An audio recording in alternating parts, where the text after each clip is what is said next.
நமஸ்காரம். உங்கள் அன்பிற்கும் அபிமானத்திற்கும் உரிய வித்யாபுத்திரன் வி.ஆர். ராஜா கொளத்தூர்ட்டு பேசுகிறேன். ஸ்ரீமாத்திர நமக. இதனுடைய 1504வது வீடியோ. நேற்று நாள் மகாபாரதத்தை பேச முடியல. ஸ்ரீமாத்திர நமக. அதனால் இன்றைக்கி பத்தாவது நாள் கதை இன்றைக்கி தான் பார்க்க போகிறோம். ஒரு நாள் விட்டு போயிடுத்து நடுவில். மன்னிக்கணும் அதுக்கு. இது கேளுங்க, அதுதான் நான் வேண்டி கேளுக்கிறேன். திருபத ஜெயத்திற்கு பிறகு ஒரு வருடத்திற்கு பின் பாண்டுபுத்திரனான யுதிஷ்டிரன் திருதராஷ்டிரனால் யுவராஜாக ஸ்தாபிக்கப்பட்டான். தைரியத்தாலும் நிச்சய புத்தியாலும் பொறுமையாலும் அன்பாலும் நேர்மையாலும் சீலம் நடத்தை அமைதி முதலியவற்றாலும் தந்தையின் பகையை தன்னுள் அடக்கிக் கொண்டு அதே மீறினாவான். அவ்வாறே மனித சிரேஷ்டர்களும் மகாத்மாக்களுமான பாண்டவர்கள் எல்லோரும் விளங்கினர். அவர்கள் மற்ற ராஜ்யங்களை வென்று தங்கள் அரசாட்சியை முதலில் வளரச் செய்தார். 5000 வருஷத்துக்கு முன்னாடி மகாபாரதம் நடந்து சொல்லப்படுறது. இன்னைக்கு கூட திருச்சி கல்யாணம் பேசியிருந்தார். பேசிட்டு இருக்கும்போது தர்மம் எப்பயுமே இருந்துதான் இருக்கு. அதாவது அதர்மக்காரா நூற்றுக்கணக்கில் இருந்தாலும் தர்மம்னு ஒன்று இருந்துகிட்டே இருக்கும். அதனால தான் உலகம் இயங்கிறதுன்ற மாதிரி பேசினார். ரொம்ப அழகாக இருந்தது அந்த பாயிண்ட்டு. அந்த 5000 வருஷத்துக்கு முன்னாடியே பஞ்சபாண்டவா 5 பேர் எல்லாம் தர்மத்தின் வழி செயல்படுறவா அவள் இருந்தா. கௌரவர்கள் இந்த மாதிரி 100 பேர் இல்லை. அவள் இத்தனைய பெரிய பாஷத்தப்பா பிள்ளைகள் தான். என்ன பிரயோஜனம்? 5000 வருஷத்துக்கு முன்னாடி this was status quo in India. அந்த மாதிரி இருந்திருக்கு. அரச குடும்பத்திலேயே 100 பேர் அப்படி இருக்கா, 5 பேர் அப்படி இருந்தா. 5 பேர் தான் ஜெயிச்சா. கடைசியில் தர்மம் தான் ஜெயிக்கிறது. அதுவும் நம்ம வாய்ச்சிக்கணும். அது சொல்லணும்னு ஆசைப்பட்டேன். அது சொல்லிட்டேன் உங்களுக்கு. பாண்டுபுத்திரருக்கு வீரராகவும் பலமிக்கராகவும் ஒளிமிக்கவராகவும் முன்னேறி வருவே கண்டு திருதராஷ்டிர மன்னன் கவலையால் பீடிக்கப்பட்டவனானான். அதே சமயத்தில் சுபலபுத்திரனான சகுனியும் இளவரசன் துரியோதனனும் துஷாதனனும் கர்ணனும் கூடி துராலோசனை நடத்திய நேரம் துரியோதனன் தம்பிமார்களுடன் மெல்ல மெல்ல எல்லா ஜனங்களையும் பொருளாலும் வெகுமானத்தாலும் தானத்தாலும் தன் பக்கம் கவர்ந்து கொள்ள முயற்சி செய்தான். இப்போ பார்க்குறோம், பணம் கொடுத்து வாங்குறான்ற அரசியல்வாதிகள்லாம் அந்த மாதிரி துரியோதனனே பண்ணியிருக்கான் அந்த காலத்தில். திருதராஷ்டிரனால் ஏவப்பட்டு அவருடைய நிலைமையை வளர்க்கும் ஆலோசகர்கள் வாரணாபதம் என்ற நகரத்தின் அழகை பற்றி புகழ்ச்சியை பரப்பினார்கள். அம்பிகா மகனான திருதராஷ்டிரன் பாண்டவர்கள் அழைத்து, இங்குள்ள மனிதர்கள் நாள்தோறும் என்னிடம் அடிக்கடி வாரணாபதம் என்ற நகரத்தை பற்றி உலகம் உள்ளத்தை கவர்ந்து என்று கூறுகிறார்கள். அங்கே உற்சவம் நடைபெறப் போகிறது. குழந்தைகளே, நீங்கள் விரும்பினால் பரிவாரத்துடன் போய் தேவர்களை போல் கழிக்கலாம். பிறகு சுகமாக ஹஸ்தினாபுரத்துக்கு திரும்பலாம் சொல்கிறான். திருதராஷ்டிரன் விருப்பத்திற்கு கசிந்து யுதிஷ்டிரன் தனக்கும் சகாயமாக இருக்கும் என்று கருதி அப்படியே ஆகட்டும் என்று கூறினான். பாண்டுபுத்திரரிடம் மன்னர் இவ்வாறு கூறியது துராத்மான துரியோதனன் மிக மகிழ்ச்சி அடைந்தான். அவன் புரோச்சனன் என்னும் தனது மந்திரியை அழைத்து அவனது வலது கையை பிடித்துக் கொண்டு தனிமையில் அவரிடம் பின்வருமாறு கூறினான். திருதராஷ்டிரனால் தூண்டப்பட்டு பாண்டவர்கள் அவருடைய கட்டளைப்படி அங்கு உற்சவத்தில் கலக்கப் போகிறார்கள். நீ அங்கு போய் சிறந்த சூழலில் 4 கொற்றுடன் கூடிய வீடு ஒன்றை நகருக்கு அருகாமையில் செல்வச்சுடன் கட்ட வேண்டும். ஷணல், எண்ணெய் பொருள்கள், நெய், அரக்கு, மரக்கட்டை முதலிய எல்லாவற்றையும் கட்டிடத்தில் ஆங்காங்கு சேர்த்து கொள்ள வேண்டும். பாண்டவர்கள் உற்று நோக்கினாலும் மற்றவர்கள் பார்த்தாலும் இந்த வீட்டில் தீப்பற்றக்கூடும் என்ற சந்தேகமே எழாதபடி இருக்க வேண்டும். இந்த மாதிரி வீட்டை கட்டி முடித்த பின் பாண்டவர்களின் குந்தியையும் உற்றாருடன் மனையை மரியாதை செய்து அங்கு வசிக்க ஏற்பாடு செய்ய வேண்டும். வாரணாபதத்தில் ஒருவருக்கும் ரகசியம் தெரியாதபடி அனைத்தையும் முடிக்க வேண்டும்.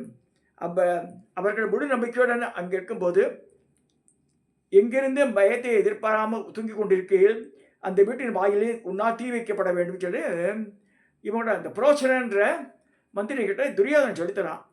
அவர்கள் எரிக்கப்பட்ட பின் ஜனங்கள் சொந்த வீட்டில் இருந்து சாம்பலானார்கள் என்று கருதி பாண்டவர்கள் விஷயத்தில் நம்மை ஒருதும் தூஷிக்க மாட்டார்கள். புரோச்சனன் துரியோதனன் அப்படியே செய்து கொண்டு துரியோதனன் சொல்லிட்டு கமிட் பண்ணிட்டு போகிறான். புரோச்சனன் பூட்டிய வண்டியில் ஏறிக்கொண்டு சென்று துரியோதனனை கட்டளைப்படி அனைத்தையும் செய்து முடித்தான். பங்குனி மாதம் அஷ்டமியையும் ரோகிணி நட்சத்திரம் கூடிய தினத்தில் பாண்டவர்கள் புறப்பட்டு வாரணாபதத்தை கண்டு ஊர் மக்கள் கண்டனர். அங்கு அவர்களால் உபசரிக்கப்பட்ட மிகவும் சிறப்பான வசதிகளுடன் வந்து நகரத்து புருஷர்களால் சேமிக்கப்பட்டு வசித்து வந்தனர். 10 நாள் கடந்த பின் புரோச்சனன் அவரிடம் அணுகி அவர்களுக்கு புதிய வீடு ஒன்று சிவம் என்ற பெயரில் கட்டப்பட்டிருப்பதை தெரிவித்தான். பெயரில் சிவமாயினும் அது அசிவம் என்று அமங்கலமானது. புருசிரேஷ்டர்கள் தங்களது சமான்களுடன் அதில் புகுந்தனர். புதிரருக்கு தெரிந்த ஒரு நல்ல மனிதர், சுரங்க வேலை செய்பவன், பாண்டவர்களை ரகசியமாக அணுகி பின்வருமாறு கூறினார். புரோச்சனன் கிருஷ்ணபக்ஷ சதுர்த்தி இரவில் உங்கள் வீட்டில் வாயில் தீ மூட்டுவான். சத்தியசீலான குந்தி புத்திரர் யுதிஷ்டிரர் புரோச்சனருக்கு தெரியாமல் எங்களை விடுவித்து விடு என்று அவரிடம் கூறினார். அப்படியே செய்கிறது கூறிவிட்டு அந்த சுரங்கக்காரன் பெரிய குழி தோண்டி சுரங்கப்பாதையை அமைத்தான். தரைக்கு சமமாக தெரியாத வண்ணம் அதன் மேல் கதவும் வச்சு புரோச்சன பயத்தால் அதன் வாயிலை நன்றாக மூடி வைத்தான். பாண்டவர்கள் ஒரு வருஷத்துக்கு மேல் இங்கு நல்ல மனதனுடையதை கண்டு புரோச்சனன் அவர்களுக்கு தன்னம்பிக்கை இருப்பதாக கருதி மகிழ்ச்சியுற்றான். புரோச்சனன் அப்படி மகிழ்ந்திருக்கையில் தர்மம் அறிந்த குந்திபுத்திரான் யுதிஷ்டிரர், பீமசேனன், அர்ஜுனன், நகுல சபாதிகள் ஆகியோரிடம் இந்த கொடியவனை ஏமாற்றி விட்டோம், இங்கு விட்டு தப்பியோடுவதற்கு இதுதான் சமயம் என கருதி கருதியன்னு சொல்லி குந்தியையும் அன்னதானம் செய்வதற்கு போக்கு காட்டி இரவில் பிராமண ஸ்திரீகளை அழைத்தான். அங்கு வந்த ஸ்திரீகள் இஷ்டப்படி உண்டும் குடித்தும் கழித்தும் இரவில் குந்தியிடம் விடைபெற்றுக் கொண்டு தத்தம் வீடுக்கு சென்றனர். ஒரு வேடஸ்திரியும் 5 பிள்ளைகளுடன் காலத்தால் உந்தப்பட்டு பசிக்கு அன்னம் வேண்டி இங்கு வந்தாள். அவளும் மதுபானம் செய்துவிட்டு மதியெழுந்து மெய்மறந்து பிள்ளைகள் எல்லோரிடம் இந்த வீட்டில் அறிவற்று இறந்தவர்களைப் போல் தன்னாக தூங்கிவிட்டனர். பிறகு நடுநிசையில் ஜனங்கள் தூங்குகையில் காற்று வேகமாக வீச தொடங்கிய நேரத்தில் பீமன் புரோச்சனன் காவலாக தூங்கிக் கொண்டிருந்த வாயிலுக்கரியில் தீமூட்டினான். பிறகு பகையை வெல்லும் பாண்டவர்கள் விரைவாக தாயாருடன் சுரங்கத்தில் புகுந்தனர். வீடு தீப்பற்றியதை கண்ட ஜனங்கள் வருந்திய போது, ஐயோ அநியாயம், சீர்கட்டு புக்தி படுத்த திருதராஷ்டிர செயலது, மாசற்றவர்களான பாண்டுபுத்திரர்களை சத்துருக்களை போய் எரித்து விட்டான் என்று கூறினர். துக்கத்தால் பிடிக்கப்பட்ட பாண்டவர்கள் தாயாருடன் சுரங்கத்திலிருந்து வெளிவந்து ஒருவராலும் காணப்படாமல் வனத்துக்குள் சென்று விட்டனர். அந்த சமயத்தில் தீர்க்கதரிசியான விதுரர் முன்னமே சந்தேகம் செய்திருந்தபடி அந்த வனத்திற்கு வரிசித்தமான மனிதனை அனுப்பி வைத்தார். அவர் உத்தமர்களை கண்டு படகினால் கங்கையை கடந்து விட்டான். இரவு கடந்ததும் நகர மக்கள் அனைவரும் பாண்டவர்களை பார்க்க விரைந்து வந்தனர். தீயை அணைத்த பின் அம்மக்கள் மற்றும் எரிந்து போன அரக்கு மாலையை எரிந்து போன மந்திரி புரோச்சனையும் கண்டனர். ஒரு பாவம் மரியாதை வெந்து கடந்த வேடஸ்திரியின் சடலத்தையும் அவள் 5 பிள்ளைகளையும் சடலையும் கண்டனர். சுரங்கக்காரனும் அவர் அந்த எரிந்து போன வீட்டை சொதுக்கையிலும் அந்த புருஷர்களால் புழுதியாலும் சாம்பலாலும் மூடப்பட்டிருந்த சுரங்கம் காணப்படவில்லை. பிறகு நகரவாசிகள் அக்னியால் பாண்டவர்களும் மந்திரிகளான புரோச்சனம் எரிந்து போன செய்தியையும் திருதராஷ்டிர மன்னனுக்கு தெரிவித்தனர். அந்த மிகவும் அப்பிரியமான செய்தியை கண்டு மன்னன் திருதராஷ்டிரன் பாண்டுபுத்திரர் அழிந்தது போனதை குறித்து வருந்தி வாய்விட்டு எழுதான். வாரணாவத நகருக்கு புருஷர்கள் விரைந்து சென்று அந்த வீரருக்கு குந்தி ராஜபுத்திரிக்கும் ஈமச்சடங்கு செய்யட்டும் என்று கூறிவிட்டு ஞாதிகளுடன் சூழப்பட்டு பாண்டுபுத்திரர்களுக்கு அம்பிகையின் மகனான திருதராஷ்டிரன் உத்தர கிரியைகளை செய்தான். உயிரோடு இருக்கவாளுக்கெல்லாம் கிரியையெல்லாம் பண்ணிட்டா. வாரணாவதத்திலிருந்து நேரே வெளிப்போந்த பலசாலிகள் பாண்டவர்கள் தன் தாயாருடன் 6 பேரும் கங்கா நதிக்கு வந்த சமயம் செம்படவர்களின் புஜவேகத்தாலும் நதி வேக அனுகூலத்தாலும் காற்றின் அனுகூலத்தாலும் விரைவில் அக்கறை வந்து சேர்ந்தனர். அங்கு பீமன் கோரமான ஜனநாட்டமிடாத பெரிய வனத்துள் புகுந்து விஷாலமான நிழல் படைத்த அழகு ஆலமரத்தை கண்டான். அங்கே அவர்களை எல்லாம் இளைப்பாறு செய்துவிட்டு தாகத்துக்கு நீர் கொண்டு வருவதாக சொல்லிவிட்டு எங்கே ஜலத்தை ஏண்டி வாடும் சாரபட்சிகள் இருக்குமோ அந்த இடத்தை தேடி கொண்டு போனான். அங்கு பானமும் ஸ்நானமும் செய்து சகோதரியிடம் அன்புமிக்க அவன் அவர்களுக்கு தண்ணீர் எடுத்து வந்தான். சகோதரர்கள் கட்டாந்தரையில் தூங்குவதை கண்ட பீமன், ஐயோ பாவம், விழித்திருக்க வேண்டிய நிலையில் அசந்து தூங்கிவிட்டார்கள். நான் விழித்துக் கொண்டிருக்கிற இவர்கள் விழித்திருந்த பிறகு நீர் பெருகட்டும் என்று நினைத்து காவல் காத்து கொண்டிருந்தான். அவர்கள் உறைந்து எழுந்த இடத்திலிருந்து சிறிது நேர தூரத்தில் ஒரு ஆலமரத்தடியில் கிடிம்பன் என்ற ஒரு அரக்கன் இருந்தான். மகாவீரியமும் பராக்கிரமும் படைத்த அந்த கொடியவன் மனித மாமிசம் சாப்பிடுபவன். மனித பாசையை முகர்ந்து கொண்டு தன் சகோதரியிடம் பின்வருமாறு கூறினான். நீ போய் இந்த வனத்துக்குள் இருக்கும் இவர்கள் யார் என்று கண்டுபிடி, அம்மனிதர்களெல்லாம் கொன்று என்னிடம் வர வேண்டும் அப்படின்னு சொல்றான். கொண்டு வான்றான். அங்கு வந்த பெரிய சரீரம் படைத்த பீமனை கண்டு அவனை ராட்சசன் என கருதி அவனிடம் காமம் கொண்டாள் அந்த பெண். உருக்கி வாழ்ந்த தங்கம் போல் உடலும் உறுதியான நீண்ட புஜங்களும் பரந்த மார்பும் தாமரை எழுதல் போன்ற கண்களும் படைத்த இவரே எனக்கு கணவனாக இருக்கட்டும் என்று எண்ணினாள். ஆகையால் என் சகோதரன் விருப்பப்படி நான் நடக்கப் போவதில்லை. இவரை கொன்றால் என் சகோதரனுக்கு ஒரு நாள் பசி, ஆனால் நான் கல்யாணம் பண்ணி கொண்டால் ஆயுள் முழுவதும் இன்புற்று இருக்கலாம் என்று தீர்மானித்தாள். காமரூபிணியான அவள் அழகான மனித சிறையில் உருவேற்று பீமனை அணுகி, நீங்கள் யார்? இங்கு தூங்கும் இவர்கள் யார்? இவ்விடம் ஹிடிம்பன் ராட்சசன் சொந்தமானது. அவன் என் சகோதரன். என் பெயர் ஹிடிம்பி. உங்களை கொல்லுவதற்கு என்னை அனுப்பினான். ஆனால் தெய்வம் போல் பிரகாசிக்கும் உங்களை கண்டு என் உள்ளம் உருகிவிட்டது. என்னை உங்களுக்கு உறவாக்கிக் கொள்ளுங்கள். நான் என் சகோதரர் வந்து உங்களை காப்பாற்றுகிறேன் என்று சொல்கிறார்.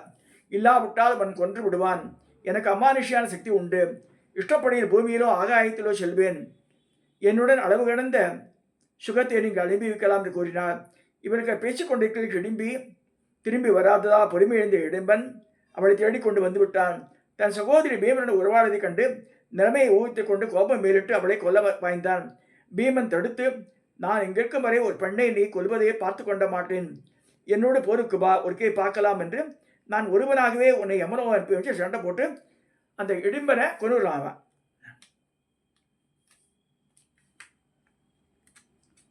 அவன் போட சுத்தத்தைக் கண்டு தாயார் சகோதரன் விழித்துக் கொண்டனர். அர்ஜுனன் பீமனுக்கு உதவ விரைந்தான். ஆனால் பீமன் நானே அவனை பிடித்துவதாக கூறி அர்ஜுனை பார்த்து கொண்டிருக்க சொன்னான். அவன் கொல்லப்பட்ட பிறகு இனிபி குந்தியை சரணடைந்தான். தன்னை மருமகளாக ஏற்றுக்கொள்ள வேண்டும் கெஞ்சினார். முடிவில் பீமன் தாயின் அனுமதியுடன் ஒரே ஒரு நாள் அவருடன் கழிக்க சம்மதித்தான். ஒரு நாள் பொழுதுக்குள் பிறரால் பல ஆண்டுகளும் அனுபவிக்க முடியாத இன்பத்தை அனுபவித்தாள் அவள். ஒரு நாளில் ஒரு புத்திரனையும் பெற்றாள். அவனுடைய தலை பானையைப் போல் வழுக்கையாக இருந்ததால் கடோத்கஜன் என்ற பெயர் பெற்றான். இடும்பி நாள் முடிவில் பீமனை தாயாரிடம் சேர்த்துவிட்டு விடைபெறும் போது அவசியம் ஏற்படுகிற என் மகனை அவர்களுக்கு உதவிக்கு அனுப்புவதாக கூறினாள். அவர்கள் துஷ்ட கூட்டங்களை துஷ்ட மிருக கூட்டத்தை கொன்று ஒவ்வொருவராக கடந்து சென்றார்கள். எல்லோரும் ஜடை தரித்துக் கொண்டு மரபுரையும் தோலும் ஆடையாக கொண்டார்கள். குந்தியும் கூட அந்த மகாத்மாக்கள் தவவேடம் பூண்டார்கள். வேதங்களையும் வேதாந்தங்களையும் நீதி சாஸ்திரங்களையும் அத்தியனம் செய்தார். சர்வஜனான அவர்கள் அப்பொழுது பிதாமகரான கிருஷ்ண துவைபாயனரை எதிர்பாராமல் சந்தித்து தாயாருடன் கூடி நமஸ்கரித்து கைகூப்பி கொண்டு நின்றனர். அப்போ வியாசர் சொல்கிறார், பரத சிரேஷ்டர்களே, உங்களுக்கு ஏற்பட்ட விஷயம் எனக்கு ஏற்கனவே தெரியும். திருதராஷ்டிர புத்திரர்களால் எப்படி அநீதியாக ஊரை விட்டு ஓட்டப்பட்டார்களோ அது தெரியும். அருகாமையில் துன்பமற்ற அழகான ஒரு ஊர் உள்ளது. நான் மறுபடி பதிவை எதிர்பார்த்து கொண்டு அங்கே மறைவாக நீங்கள் தங்கலாம். அது ஏகசக்கரம் என்ற நகருக்கு அவர்களுடன் வியாசர் சென்று குந்தியை சமாதானப்படுத்தினார். உன்னுடைய புத்திரர்களும் மாத்திரையின் புத்திரர்களும் நல்ல மனதுடன் சுகமாக தங்கள் ராஜ்யத்தில் மகிழ்ந்திருக்கும் காலம் வரும் சொல்றார் அவர். இங்கன கூறி அவர்களை ஒரு பிராமணர் வீட்டை தங்க செய்துவிட்டு பகவான் வேதவியாச ரிஷி தர்மபுத்திரிடம் இங்கு ஒரு மாத காலம் தங்கியிருங்கள், நான் மறுபடி வருவதை எதிர்பார்த்து கொண்டிருங்கள் சொல்லிவிட்டு அப்படியே மறைந்து விட்டார். மகாராஜனான குந்தி புத்திரர்கள் ஏக சக்கரத்தை அடைந்த பின் பிராமணர் வீட்டில் வெகு காலம் தங்கி இருக்கவில்லை. அப்பொழுது அவர்கள் எல்லோரும் பிராமண வேஷத்தில் பிச்சை எடுத்த காலத்தை கழித்தார்கள். அவருடைய குணங்களால் நகர மக்களுக்கு மிகவும் பிரியமானார்கள். அந்த புருஷர்கள் ஒரு சமயம் பிச்சைக்கு போயிருக்கையில் பிராமணர் இந்த பகுதியில் மிகவும் கோரமான துக்க குரல் எழுதியை குந்தி கேட்டார். அங்கு சென்று பார்க்கிறாவோ, இந்த துக்கத்துக்கு காரணம் நான் உண்மையை அறிவிக்கிறேன், தெரிந்தால் அதை பற்றி போர்க்க முடியுமா சொல்லுங்கன்றாவ. பிராமணர் சொல்றார், இந்த நகருக்கு சமீபத்தில் பகாசுரன் என்ற பலமிக்க ஒரு அசுரன் இருக்கிறான். அவன் இந்த நகருக்கும் நாட்டுக்கும் அதிபதி. அவனுக்கு கட்ட வேண்டிய கப்பம் நாள்தோறும் ஒரு வண்டி சாதம், போஜனத்திற்காக 2 எருமைகள் வண்டியை ஓட்டிக்கொண்டு போகும் மனிதன். அதிலிருந்து விடப்படும் முயற்சிக்கும் புருஷர்களை அவ்வரக்கன் மனைவி மக்களுடன் கொண்டு தின்று விடுவான். இன்று நாங்கள் அனுப்ப வேண்டிய என் குலத்தை கழிக்க அழிப்பதற்காக வந்திருக்கிறது.